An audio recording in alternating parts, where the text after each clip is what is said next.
कल मैं कथा प्रसंग सुना रहा था श्री पुरंदर दास जी का। उनके साथ भी एक लीला करी विट्ठल भगवान ने। ध्यान से सुनना। तो एक बार की बात है, दरबारी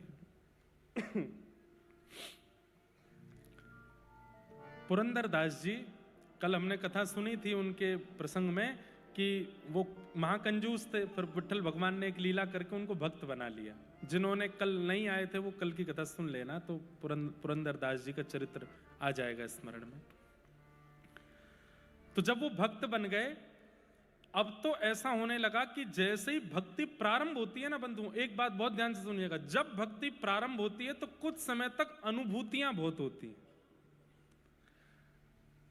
जैसे आप घर में ठाकुर जी लेके आओगे, पहले पहले सेवा करना प्रारंभ करोगे, बहुत दिनों तक अच्छी अच्छी अनुभूति होंगी। ओह देखो, ये संकेत कर रहे हैं, ये ऐसा कह रहे हैं, ये ऐसा कर रहे हैं, सब कुछ आपके अनुकूल और आपके बिल्कुल ऐसा लगेगा कि संकेत हो रहा है। पर कुछ समय बाद संकेत होने बंद हो जाएंगे। संकेत होने भी बंद हो सकते हैं, या फिर दूसरा आप कहो कि आप इतनी सेवा कर चुके कि अब आप यूज्ड टू हो गए सेवा के, अब आपको संकेत होते ही नहीं है। रोज 6 बजे सेवा होती थी सुबह प्रारंभ, अब कह रहे हैं ठीक है 7 बज गए, कोई बात नहीं, 8 बज गए, ठीक है घर गई तो ठाकुर जी कर दो। ऐसी स्थिति आने लग जाएगी। संकेत धीरे धीरे कम होंगे। बीच में ये स्थिति सबकी बनती है। बहुत बिरले ही ऐसे होते हैं जिन पर गुरु कृपा या नाम की कृपा होती है, जिनके जीवन में भक्ति में ये थोड़ा आलस्य नहीं आता हो, नहीं तो आ जाता है। तो पुरंदर दास जी जब भक्त बन गए और पंढरपुर सब छोड़ छाड़ के पंढरपुर में आके निवास करने लगे, तो उनका इतना यश हो गया सब जगह कि पुरंदर दास जी अब जब मंदिर में आते थे ना, तो विट्ठल भगवान के श्री अंग से एक दिव्य सुगंधी निकलने लगती थी, और पंडरीनाथ भगवान के मुखमंडल पर एक अलग तेज आ जाता था, और दर्शन करते करते लोग आश्चर्यचकित हो जाते थे। हम तो बहुत देर से देख रहे हैं, अभी तो ऐसे नहीं चमक रहे थे, अचानक से कैसे चमकने लगे। तो पुजारी जी कहते पुरंदर दास आया है। उसको देख के ठाकुर जी चमकते हैं, खुश होते हैं।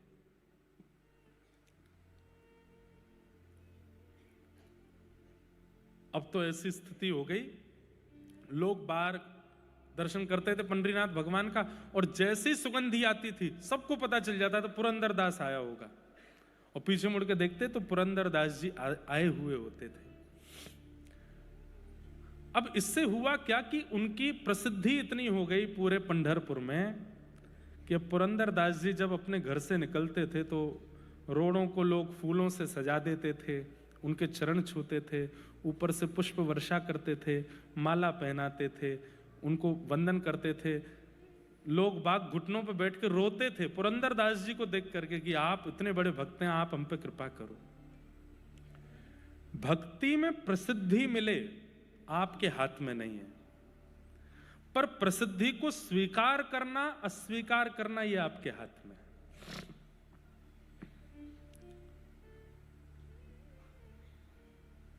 कई प्रसंग जरूरी नहीं आपको ही सुनाए जा रहे हो, कई बार मैं खुद को भी सुनाता हूं। प्रसिद्धि मिलती है, एक भक्त जब भक्ति करने लगता है और उसकी भक्ति से कुछ लोगों के जीवन में परिवर्तन होने लगता है, तो निश्चित उसको प्रसिद्धि मिलती है। लेकिन प्रसिद्धि को वो स्वीकार ना करे। जब कोई उसको बहुत बहुमान करे, बहुत सम्मान करे, उस समय वो हाथ जोड़ करके ठाकुर जी से यही प्रार्थना करे, मैं लायक तो नहीं हूं इसके, ये सब आप करवा रहे हो नाथ। बहुत ध्यान से सुनिएगा बंधु, बहुत अच्छा प्रसंग है। तो पुरंदर दास जी अपने घर से निकलते हाथ जोड़ते हुए, जो लोग माला पहनाते, प्रणाम करते, वंदन करते, रोते विलकते, सबको देख करके पुरंदर दास जी यही कहते, हे पंडरीनाथ, मैं इसका अधिकारी नहीं हूं, मेरा इतना सम्मान मत कराओ, मैं इसके योग्य नहीं हूं, मेरे साथ ऐसा मत करवाओ। हाथ जोड़ते हुए जाते थे। इतनी प्रसिद्धि हो गई कि अब तो महाराष्ट्र में दूर दूर के शहरों के गांव के लोग पंढरपुर 2 लोगों से मिलने आते थे, या तो पंडरीनाथ या पुरंदर दास। लेकिन अभी तक भी पुरंदर दास जी के चित्त में भक्ति का अभिमान नहीं आया था। एक दिन पंडरीनाथ भगवान सालों निकल गए, खूब प्रसिद्धि हो गई। पंडरीनाथ भगवान बोले कि अब समय आ गया, क्या? अब पुरंदर दास की परीक्षा लेनी, अब इसकी परीक्षा लेनी।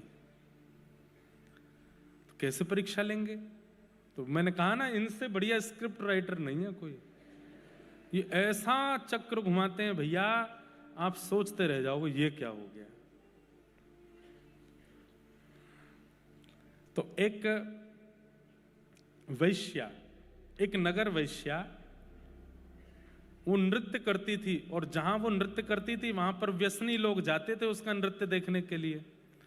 तो वो नृत्य करती थी अपने घर चलाने के लिए, वैश्या थी अपने घर पालन करने के लिए, लेकिन हृदय से परम भक्ता थी पंडरीनाथ भगवान की।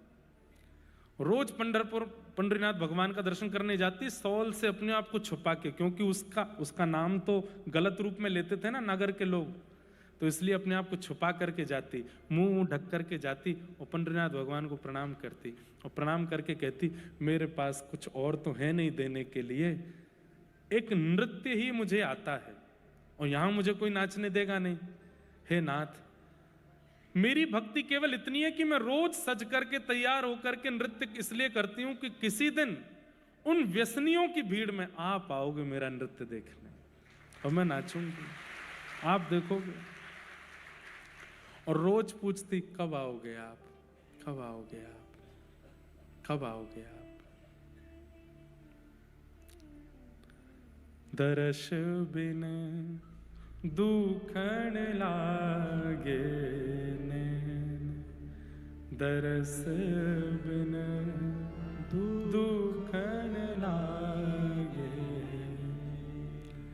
जब ते तुम बिछड़े पिय मुँह से, जब ते तुम बिछड़े पिय मुँह से, एक पल आयो न चैन, एक पल आयो न चैन, दरस बिन दुखन लागे नैन, दरस बिन दुखन लागे।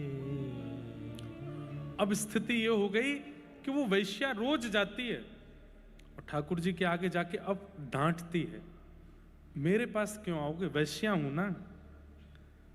अपने शरीर को संसार के रंजन में लगा रखा है ना, ये संसार तो मुझे अपवित्र बोलता ही है, लेकिन आप पतित पावन अपने आप को कहना बंद कर दो, क्योंकि पतित पावन वो जो पतितों को भी स्वीकार करता हो।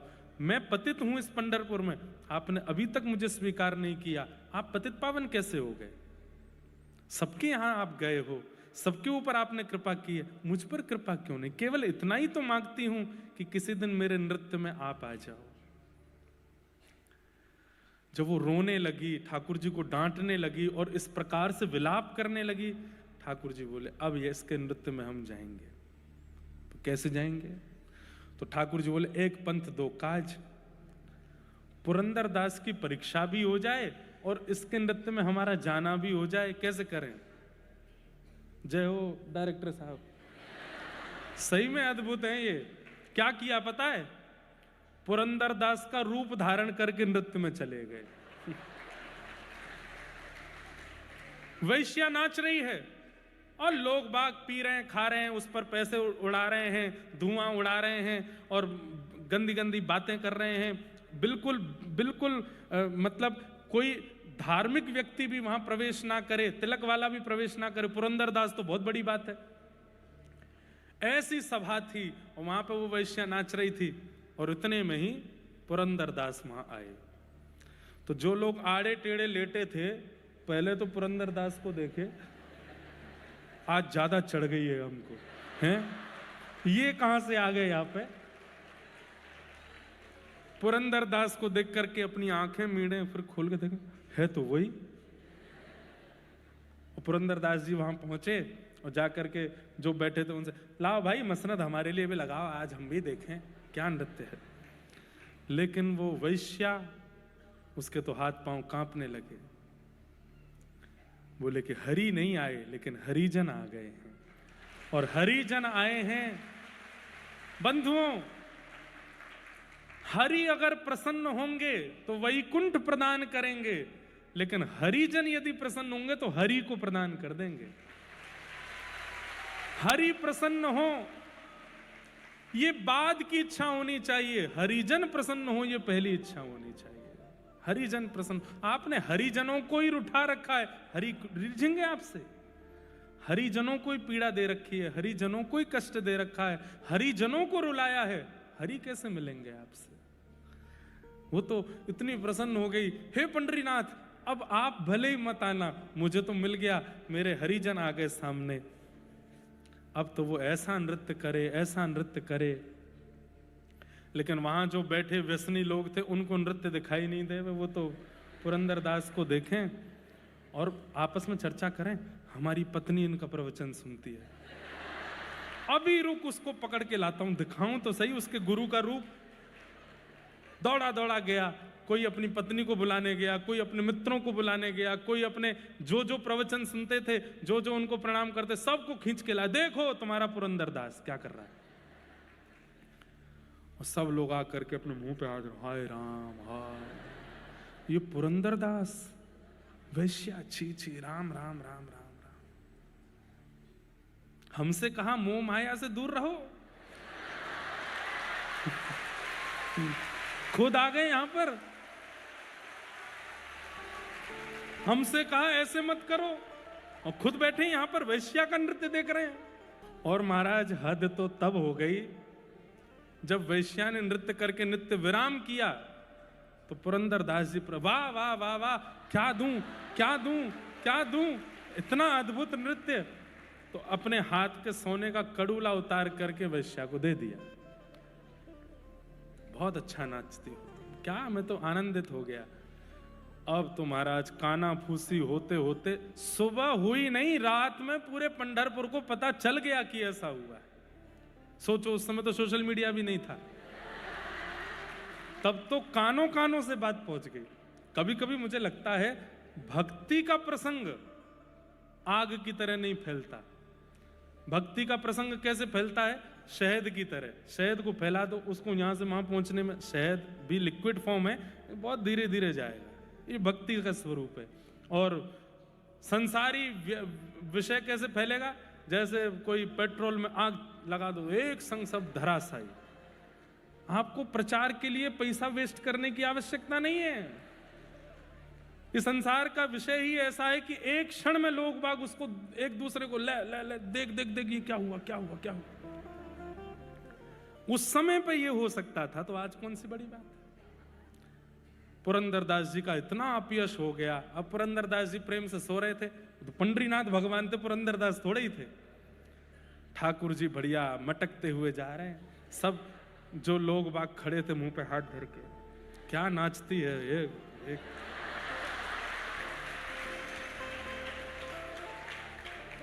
दो चार लोग बोले, अब तो आप भी हमारी कम्युनिटी ज्वाइन कर लिए, कल भी आइएगा और बढ़िया व्यवस्था रखेंगे।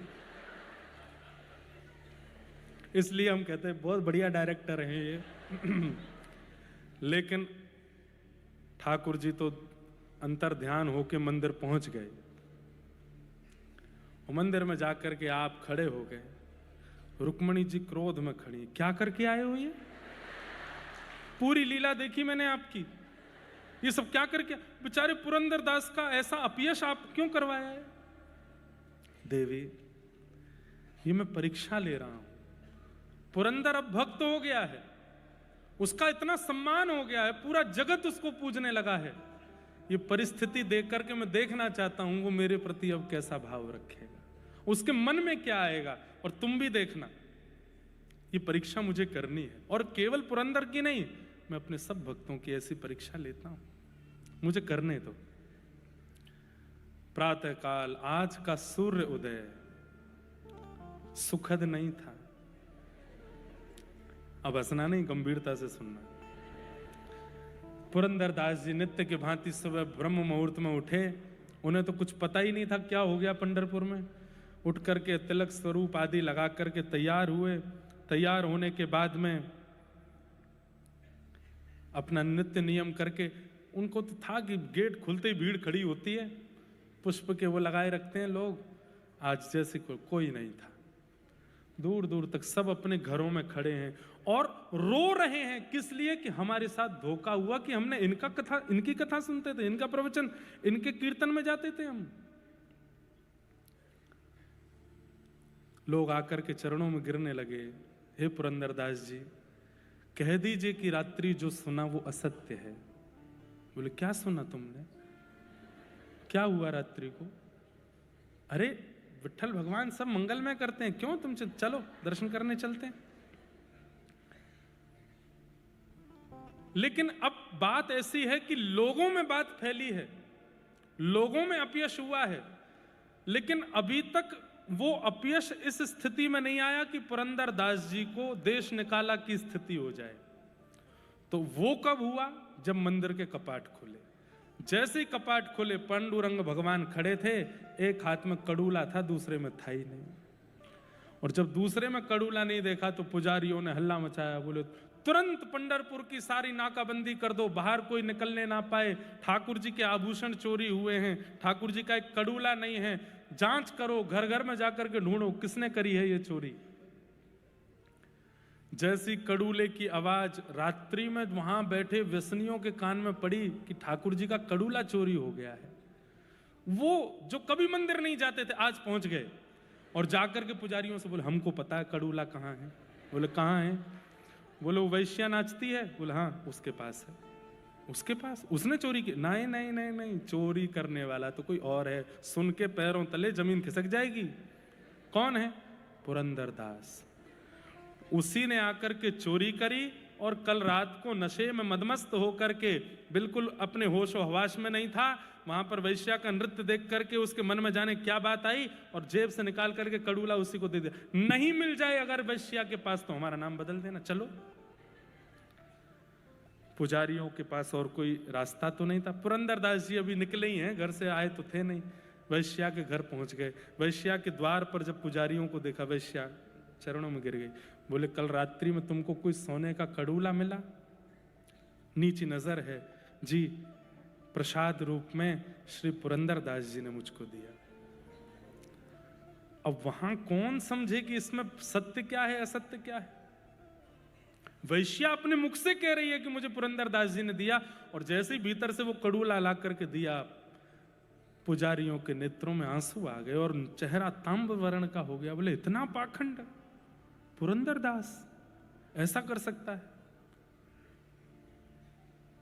जा करके कड़ूला धो करके ठाकुर जी को पधरा दिया और कहा आज पुरंदरदास नहीं बचेगा। पुरंदरदास जी जैसे ही मंदिर पहुंचे, द्वार पर ही ब्राह्मणों ने रोक लिया। बोले तुम्हारी इतनी हिम्मत, ऐसा किया तुमने? पुरंदरदास जी बोले मैंने क्या किया मुझे नहीं पता।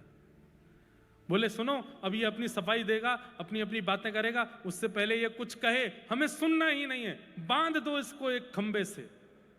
और खंबे से पुरंदरदास जी को ऊपर से नीचे तक बांध दिया और पंढरपुर के लोगों को कहा हमारे ठाकुर जी के ये वैश्यागमन करता है हमें कोई दिक्कत नहीं, ये व्यसन करता है हमें कोई दिक्कत नहीं, पर हमारे ठाकुर जी की चोरी करता है इससे हमें दिक्कत है।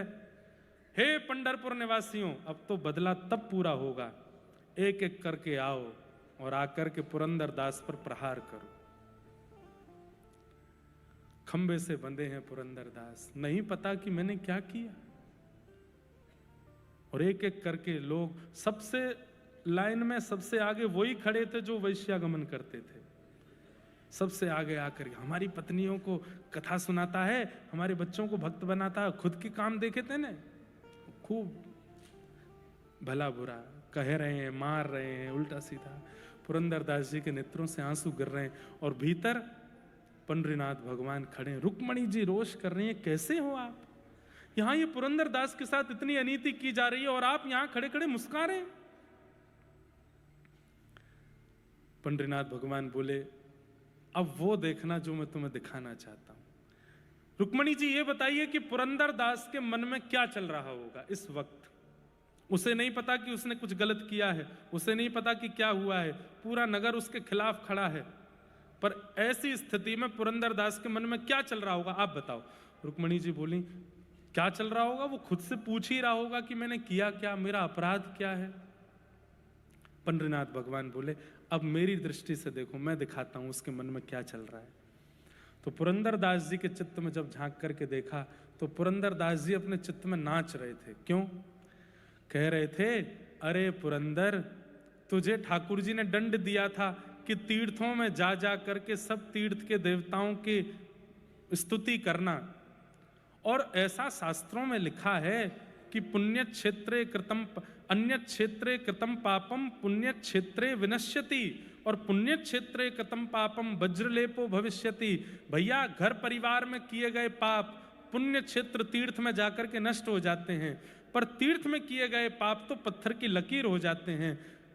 पुरंदर अपने मन में विचार कर रहा है, मैं इतने दिन से तीर्थ यात्रा पे था, निश्चित ही तीर्थों में मुझसे कुछ अपराध हुआ होगा। और पंडरीनाथ सोच रहे होंगे कि तीर्थों में किए गए पाप पत्थर की लकीर ना बन जाएं, कैसे भी करके अपयश करवा करके इसके तीर्थों के पाप नष्ट करवा दिए जाएं, इसलिए पूरे पंढरपुर के द्वारा मेरा अपयश करवा रहे हैं। मुझसे निश्चित ही तीर्थ क्षेत्रों में पाप बना होगा, ये पंडरीनाथ भगवान मेरा भला करवा रहे हैं। मेरे कोई शेष पाप रह गए होंगे, उनको इस अपयश के द्वारा, ये लोगों की अनर्गल बातों के द्वारा ठाकुर जी कटवा रहे हैं। कोई बात नहीं पुरंदरदास, विट्ठल ने तेरे लिए अच्छा सोचा है, इसलिए सब हो रहा है, स्वीकार कर ले। रुक्मणी जी के नेत्र सजल हो गए और पंडरीनाथ भगवान के चरणों में प्रणाम करते हुए कहते हैं, हे भगवान, मैं मान गई आपके भक्तों के चित्त को, जो कैसी भी परिस्थिति जीवन में आ जाए लेकिन विचलित नहीं होते हैं। अब भी वो यही सोच रहा है कि आपने उसके लिए कुछ अच्छा सोचा है, इसीलिए सब हो रहा है। पर अब इसके ऊपर होने वाली पीड़ा मैं सह नहीं पा रही हूं, अब आप कुछ करो। और तभी पंढरपुर में मानो जैसे एक आकाशवाणी जैसे होने लगी, पूरे पंढरपुर के लोगों को सावधान की स्वर सुनाई देने लगा। सब विचलित हो गए, कहां से आ रहा है स्वर। तभी देखा मंदिर में खड़े पांडुरंग भगवान बोल रहे हैं, मैं बोल रहा हूं, अभी इसी वक्त पुरंदरदास को खोल दो, इसने कोई भी पाप नहीं किया है, इसने कोई भी ऐसा अनर्गल कृत्य नहीं किया है। उस वैश्या की इच्छा थी कि मैं उसके नृत्य में जाऊं, पर मैं अपने रूप में जाता तो वो नृत्य नहीं कर पाती, इसलिए मैं ही पुरंदरदास का रूप धारण करके गया और उस वैश्या के नृत्य में जाकर के मैंने ही अपना कड़ूला प्रदान किया। वास्तव में इस कृत्य के द्वारा मैंने दोनों को स्वीकार किया है, पर तुम लोग समझ नहीं पाए। सुनते ही सब पंढरपुर के लोग ठाकुर जी के चरणों में वंदित हो गए, हमें क्षमा कर दो नाथ, हम जान नहीं पाए, हम समझ नहीं पाए। बंधुओं, जब जीवन में नाम विराजमान होता है, जीवन में भक्ति विराजमान होती है, तो आपको हर परिस्थिति, आप गिर भी जाओगे ना, पैर में घुटने में चोट लगेगी, संसारी लोग होंगे तो क्या सोचेंगे, कोई गाली दे रहा है तभी गिर गया मैं। लेकिन भक्त क्या सोचेगा, ठाकुर जी शायद इसमें कुछ भलाई चाहते हैं, मेरे पैर का हड्डी टूटी, शायद इससे ठाकुर जी कुछ अच्छा करना चाहते हैं, इसलिए ये विचार कभी मन से जाने मत दो। बंधुओं, जो हो रहा है आपके साथ, ध्यान से सुनिएगा, जो हो रहा है आपके साथ ये तो कुछ भी नहीं है, इससे भी खतरनाक हो सकता है। उस स्थिति में भी ये विचार मन में रखना कि ठाकुर जी ने कुछ अच्छा ही सोचा है, ये मेरे साथ कुछ गलत नहीं होने देंगे ठाकुर जी ने। फिर पता है क्या होगा, अगर आपके प्रारब्ध के कारण कुछ गलत होना भी होगा, लेकिन आपकी ऐसी विचारधारा होगी कि नहीं ठाकुर जी ने कुछ अच्छा ही सोच के रखा है, तो ठाकुर जी अच्छा ही कर देंगे, उसको बिगड़ने नहीं देंगे। पर उसके लिए करें क्या, नाम को चित्त में विराजमान करो, सदा सत्संग सुनते रहो, सदा कथाएं सुनते रहो, नाम जपते रहो। ये तभी संभव हो पाएगा कि परिस्थिति सामने आएगी और आप विचलित नहीं होंगे। नाम से ठाकुर जी की प्राप्ति, निकुंज की प्राप्ति, कुंज की प्राप्ति अगला विषय है, पहला विषय तो संसार है, इसकी हर परिस्थिति से जूझना नाम सिखाता है। इसलिए नाम वही परम सत्य है, उसे हम वंदन करते हैं। पुरंदरदास जी के साथ ऐसी लीला करके ठाकुर जी ने उनके चित्त को तो कई बार, और कई बार नहीं, हर बार परिस्थिति ठाकुर जी ही भेजते हैं आपको परखने के लिए। अब उसमें आप मेरे सामने कई लोग कह सकते हैं ऐसा भी कर सकते हैं भगवान, ऐसा भी कर सकते हैं, देखो ये तो इतना गलत काम है, ये भी कर सकते हैं क्या भगवान? अब वो आप अपनी स्थिति में चाहे कितने भी भीतर चले जाओ, पर आपके मन की परिस्थिति को परखने के लिए ही सब कुछ होता है। उस समय विचलित मत होना।